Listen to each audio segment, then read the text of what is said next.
Hi, it's Paul Endres, Communication Authority and author of The Magic of Communication Styles.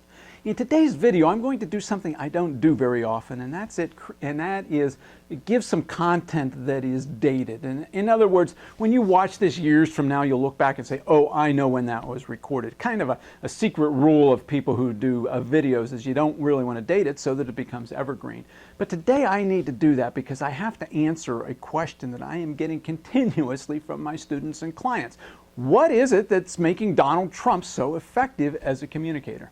Now, I want to be very clear about this. I am not being political in this video. I do not support Mr. Trump. I do not support Mr. Trump or any other candidate. There is no political content here. I'm not saying what's right or wrong, who you should vote for, or anything like that. So if you're in the United States, no political content here. I'm going to go completely to the strategies that he's using to be an effective communicator and how you can use those strategies to be an effective communicator and an effective leader. And so I'm going to give you 4 quick points that you can put to use right away.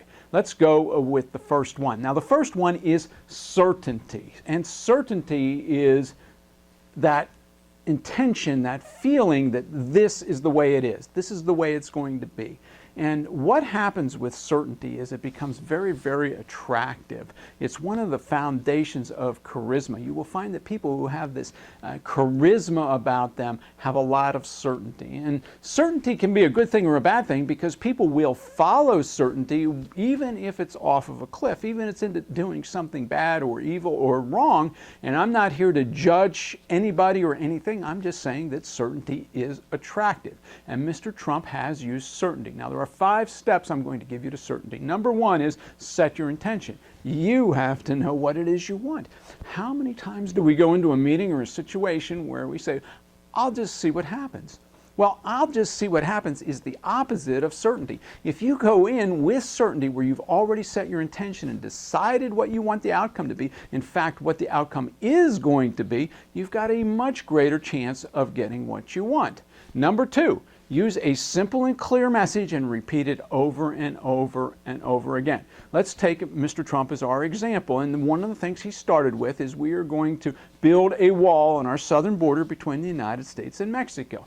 Believe me, I am not commenting on whether this is right or wrong, a good idea or a bad idea. I'm just saying that he has used it with a lot of certainty, hasn't he?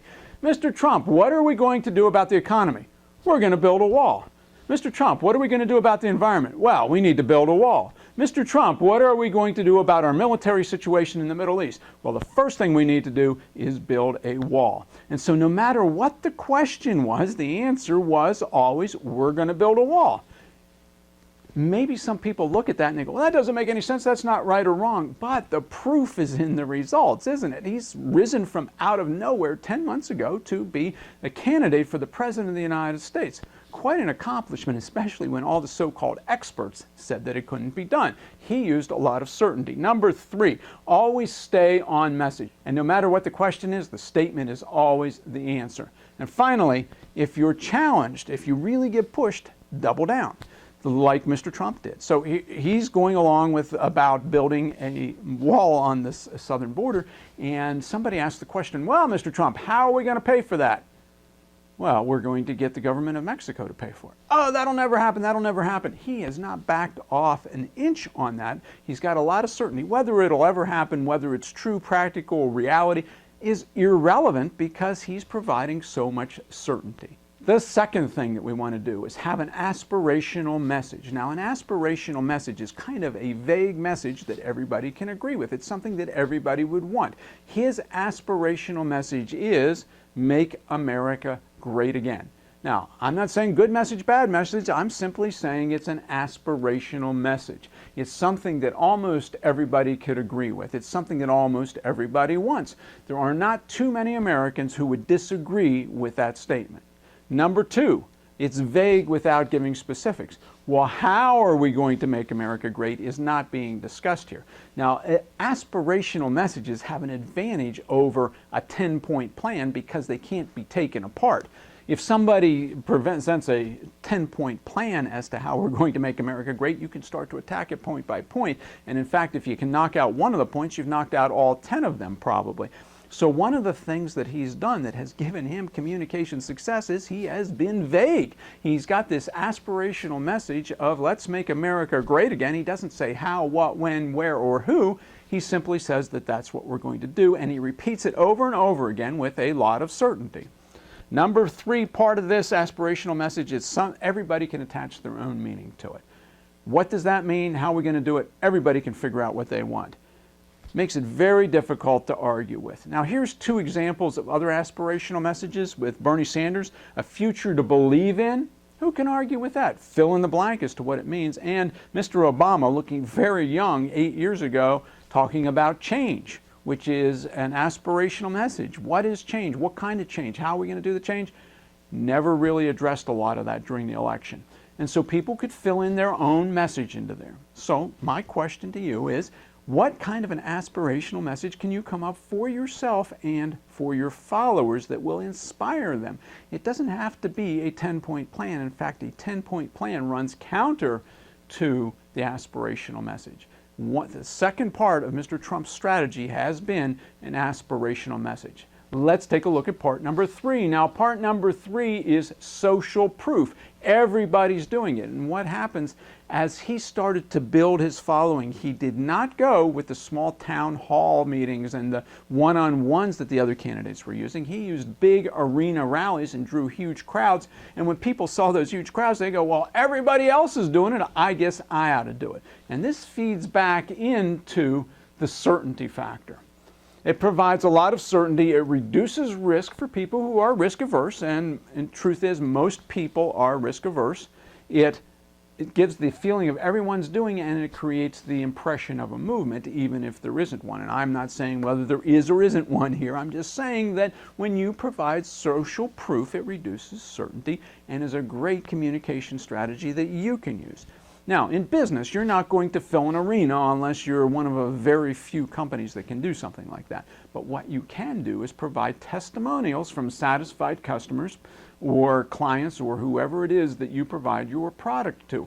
If you don't have any customers or clients yet, give your product away to people and then get testimonials. Sometimes new companies make it a condition of purchase that they get a testimonial back. So I don't want to go into the details about how to do that. I want to give you the idea that you can create social proof by using testimonials. All right, number 4, and the last piece of the strategy that I'm going to talk about in this particular video is setting the frame, telling people what to think about a subject before they think about it themselves. I'll give you an example of a bad frame, and then we'll look at Mr. Trump's frame that he's been using. Have you ever been in a room and somebody comes in and says, "I've got bad news"? Now, they're not usually smiling when they do that, and what does everybody think? Oh, no. No matter what they say next, it's going to be interpreted inside of that frame of this is bad news. Now, what Mr. Trump has successfully done is labeled all of his competitors with nicknames, and that's his method of setting the frame. He called Ted Cruz Lion Ted. He called Marco Rubio Little Marco. He's called Mrs. Clinton Cheatin' Hillary. And so what he does is he establishes the frame that people are going to be evaluated through before they get the chance to establish their own. This is a strategy that has been proven over the years.